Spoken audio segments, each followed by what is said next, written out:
ভারতের আসামের রাজনৈতিকভাবে মুসলমানদের পা ভেঙে রাখার কথা জানালেন মুখ্যমন্ত্রী হিমন্ত বিশ্ব শর্মা।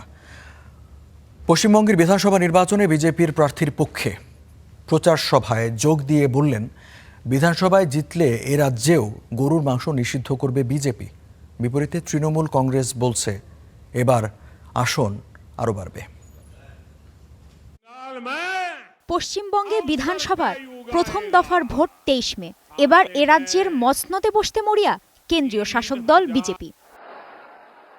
বিজেপির প্রার্থীর পক্ষে ভোট চাইতে একাধিক জনসভা করেছেন প্রধানমন্ত্রী নরেন্দ্র মোদী। এবার শিলিগুড়িতে উড়িয়ে আনা হয়েছে আসামের মুখ্যমন্ত্রী হিমন্ত বিশ্ব শর্মাকে। পশ্চিমবঙ্গে বিজেপি ক্ষমতায় আসলে রাজ্যের শাসন ব্যবস্থা কেমন হবে তার নজির দিলেন বাংলাদেশের সীমান্তবর্তী রাজ্যের মুখ্যমন্ত্রী হিমন্ত।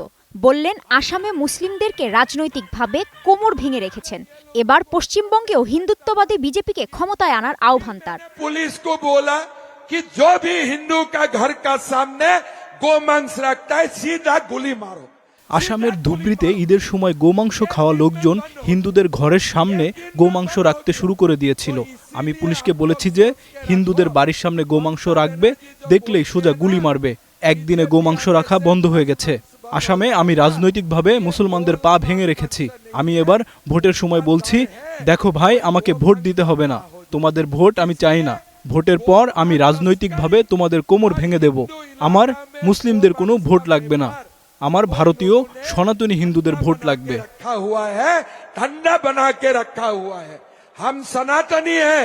বিজেপি ক্ষমতায় এলে পশ্চিমবঙ্গে যারা বাবরি মসজিদ বানাতে চায় তাদের চরম শিক্ষা দেওয়ার হুঁশিয়ারি দেন হিন্দুত্ববাদী এই নেতা।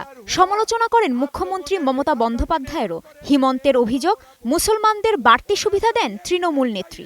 ये जो ममता दीदी है ना, दिन भर झूठ बोलते रहते हैं, मोदी जी को गालियां देते हैं। এই যে মমতা দিদি আছেন, সব সময় মিথ্যা কথা বলেন।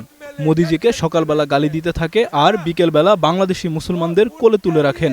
বাংলাদেশ ভারত সীমান্ত পুরো খোলা রয়েছে। সারাদিন বাংলাদেশিরা পশ্চিমবঙ্গে আসছে, আর বাংলাদেশি মুসলমান আসার কারণেই মুসলমানদের সংখ্যা প্রতিদিন বাড়ছে। ত্রিপুরায় বিজেপি সরকার আছে, আসামেও আছে বিজেপি সরকার। পশ্চিমবঙ্গ যদি বিজেপি সরকার চলে আসে, তাহলে সবাই মিলে অনুপ্রবেশকারীদের লাথি মেরে দেশ থেকে ভাগিয়ে দেব। খোলা है, বাংলাদেশি মুসলমান দিন ভর আতে हैं। থেমে নেই তৃণমূলের প্রচারও। এবার আসন আরও বাড়বে বলে আত্মবিশ্বাসী দলটি। কোচবিহারের জনসভায় কেন্দ্রীয় সরকারকে নিশানা করে মমতা বলেন, রাজ্যের পর তৃণমূল এবার দিল্লি দখল করবে। যারা বলছে তাড়িয়ে দেবে, তাদের আমি ডিটেনশন ক্যাম্পে পাঠিয়ে দেওয়ার ব্যবস্থা করব। বাংলা দখল করে দিল্লি দখল করব।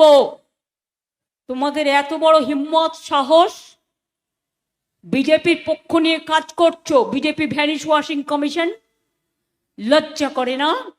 ২০২১ সালের বিধানসভা নির্বাচনে ২৯৪ আসনের মধ্যে তৃণমূল জেতে ২১৫টি আর বিজেপি পায় ৭৭টি।